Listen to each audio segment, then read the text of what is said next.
حضور اگر نبی اکرم صلی اللہ تعالی علیہ وسلم کو علم غیب تھا تو تہمت کے بارے میں صلاح مشورہ کیوں کیا؟ ٹھیک، آدم علیہ السلام کو اللہ رب العزت نے خلیفہ بناتے وقت فرشتوں سے مشورہ کیا، انی جاعل فی الارض خلیفہ، میں زمین میں خلیفہ بنانے لگا ہوں، بتلاؤ تمہاری کیا رائے ہے؟ انہوں نے کہا اتجعل فیہا من یفسد فیہا ویسفک الدماء، ہمیں تو کوئی بہتری نظر کوئی نہیں آتی، اس میں قوت غضبیہ ہے، قوت شہویہ ہے، حرص ہے، وہ ساری دولتیں مال زمینیں اکٹھی کرنا چاہے گا، لوگ رکاوٹ بنیں گے تو قتل کر دے گا، تو لہذا فسادی فساد، خوریزی ہوگی، ہمیں تو بہتری کوئی نہیں نظر آتی۔ اللہ نے مشورہ لیا یا کوئی نہ؟ پھر اللہ کے علم غیب کا صفایا ہوا کہ کوئی نہ؟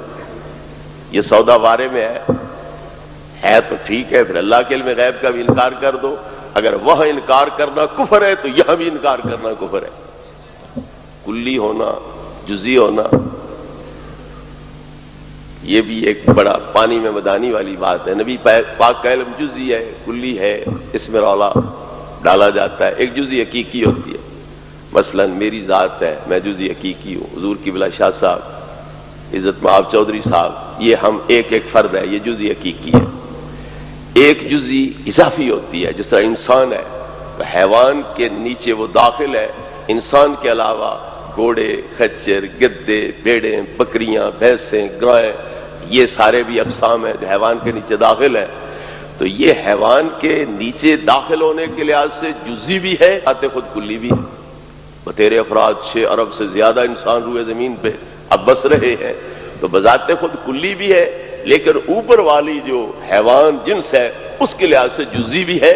تو نبی کریم علیہ السلام کا علم اللہ کے لحاظ سے جزئی بھی ہے، کائنات کے لحاظ سے کلی بھی ہے۔ یہ کلی ہے کہ جزئی ہے، یہ جہالت کا مظاہرہ ہے۔ کون الو کہے گا کہ نبی پاک کو صرف ایک چیز کا علم ہے، 2 چیزوں کا نہیں ہے؟ تو جزئی حقیقی تو مان سکتا ہی کوئی نہیں، بقائم یہ ہوش و حواس مانے گا تو جزئی اضافی مانے گا۔ تو جزئی اضافی اور کلی میں منافات کیا ہے؟ انسان جزئی اضافی بھی ہے، کلی بھی ہے۔ حیوان جس میں نامی کے نیچے داخل ہے تو بذات خود کلی بھی ہے، بہت بڑی کلی ہے، لیکن جس میں نامی کے لحاظ سے نشو و نما پانے والے اجسام کے لحاظ سے جزئی بھی ہے۔ جس میں نامی جسم مطلق کے نیچے داخل ہے اس لحاظ سے جزئی بھی ہے، بذات خود بہت بڑی کلی بھی ہے۔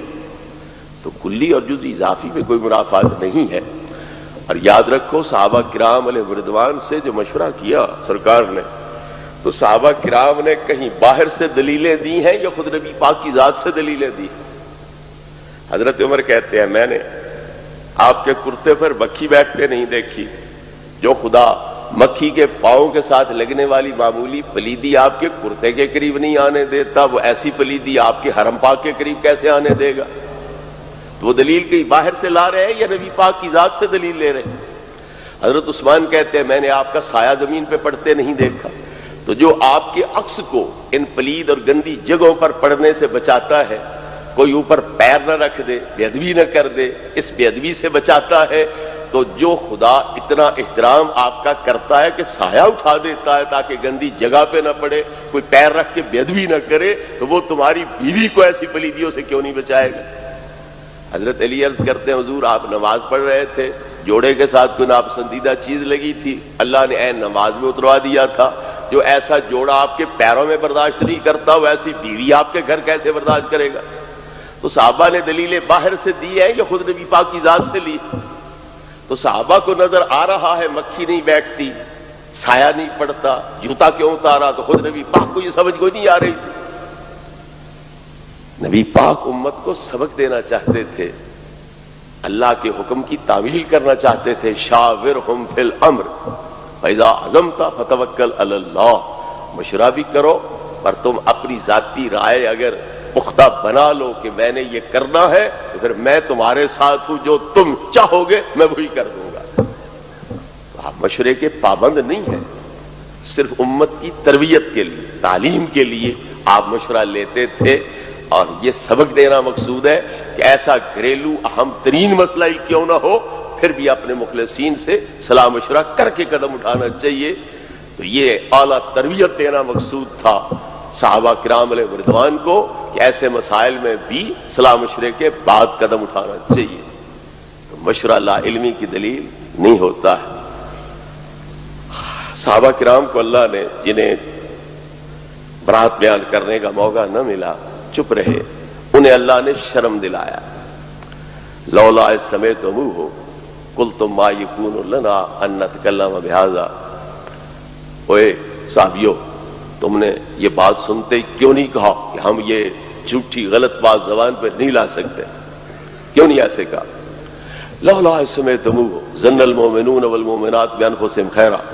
جب تم نے یہ بات سنی تھی تو ان اپنوں کے بارے میں نیک گمان کیوں نہیں کیا، اور تم نے کیوں نہیں کہا یہ بہتان ہے، یہ جھوٹ ہے، افک ہے، ہم یہ زبان پہ نہیں لا سکتے؟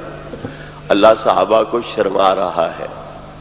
استاد العلماء بیٹھے ہیں، ان سے پوچھئے لولا کا لفظ ماضی کے گزرے واقعے پر داخل ہو تو یہ ہوتا ہے ندامت دلانے کے لیے، شرم دلانے کے لیے.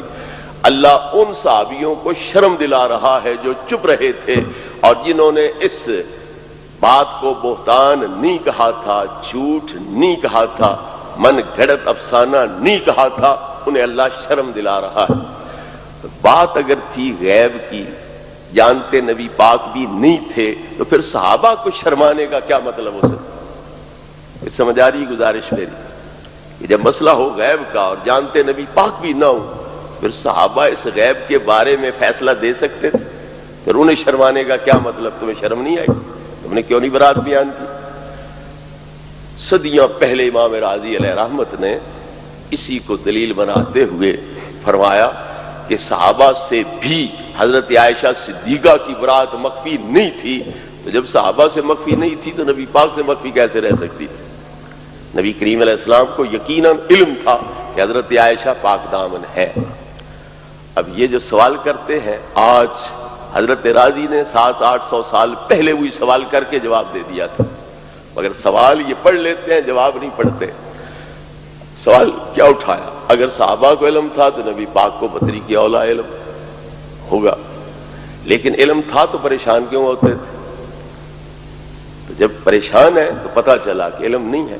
تو حضرت راضی فرماتے ہیں کہ اللہ خود کہہ رہا ہے وَلَقَدْ نَعْلَمُ أَنَّكَ يَضِيقُ صَدْرُكَ بِمَا يَقُولُونَ. محبوب ہم جانتے ہیں کہ ان کے بہتانوں سے آپ پریشان ہوتے ہو.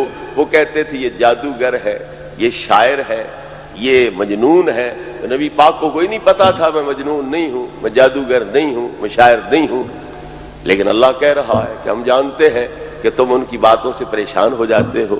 تو پتا چلا کہ پریشانی لا علمی کی دلیل نہیں ہے. اچھا، نبی پاک کو تو علم غیب نہیں تھا، لہذا پتہ نہیں تھا کہ عائشہ پاک دامن ہے یا نہیں. خود حضرت عائشہ کو علم تھا یا کوئی نہ کہ میں پاک دامن ہوں؟ آپ کو تو یقیناً پتہ ہے نا کہ مجھ میں یہ عیب نہیں ہے. تو پھر آپ کو پریشان نہیں ہونا چاہیے تھا. حالانکہ بخاری شریف کے لفظ ہے کہ لا یرکع لی دمع ولا اقتحل بالنوم وظننت ان البکاء فالق کبدی. نہ میرے آنسو تھمتے تھے، نہ مجھے نیند آتی تھی، اور میں سمجھتی تھی کہ رو رو کے میرا جگر پھٹ جائے. وہ کیوں پریشان؟ ان کو تو پتہ ہے نا کہ میں بے عیب ہوں، میں پاک دامن ہوں. پھر وہ کیوں روتی؟ جو عادی مجرم ہوں، چوریوں کے عادی ہوں، زنا کے عادی ہوں، شرابوں کے عادی ہوں، انہیں کہو زانی آ رہا ہے، شرابی آ رہا ہے، وہ شرمسار ہوگا، پریشان ہوگا، اس کے آنسو بہ نکلیں گے، وہ چوڑا ہو جائے گا. ہاں جناب، ہمارا پیشہ جو یہی ہوا. پریشان ہوتے ہی وہی ہے کہ بلا وجہ بے سبب ان پہ الزام عائد کر دیا جائے. تو پریشان ہوتے ہی وہی ہے. جو عادی مجرم ہوں تو ڈھیٹ ہوتے ہیں، انہوں نے پریشان کیا ہونا ہوتا ہے.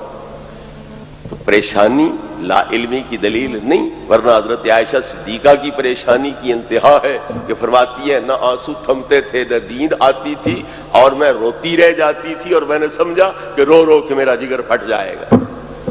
لہذا نبی کریم علیہ السلام کو علم ہے، اور آپ نے مسجد میں کھڑے ہو کر اعلان کیا ہے واللہ ما علمت علی اہلی الا خیرا.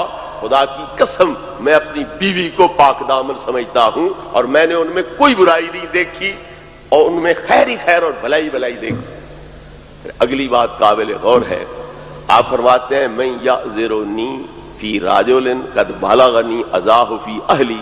جس بندے نے یہ بہتان باندھا ہے، میں اس کے خلاف کارروائی کرنا چاہتا ہوں، تم میں سے کون ہے کہ میرا ساتھ دے گا؟ آیتیں بعد میں اترتی رہی ہیں افق کے بارے میں، برات کے بارے میں، یہ بعد میں نازل ہوئی۔ پہلے نبی کریم علیہ الصلوۃ والتسلیم نے مسجد شریف میں یہ اعلان کیا کہ میں اس بندے کے خلاف کارروائی کرنا چاہتا ہوں جس نے میرے اہل کے بارے میں مجھے تکلیف دی ہے، تم میں سے کون ہے جو میرا ساتھ دیتا ہے؟ اگر یقینی علم نہیں تھا تو پھر اس بندے کے خلاف کارروائی کرنے کا پروگرام آپ کیوں بنا رہے تھے؟ قسم اٹھا کے برات بھی بیان کی اور اس بندے کے خلاف کارروائی کا بھی آپ نے ارادہ ظاہر فرمایا، تو پتا چلا کہ نبی کریم علیہ السلام کو یقینی علم تھا کہ حضرت عائشہ صدیقہ پاک دامن ہے۔ وآخر دعوانا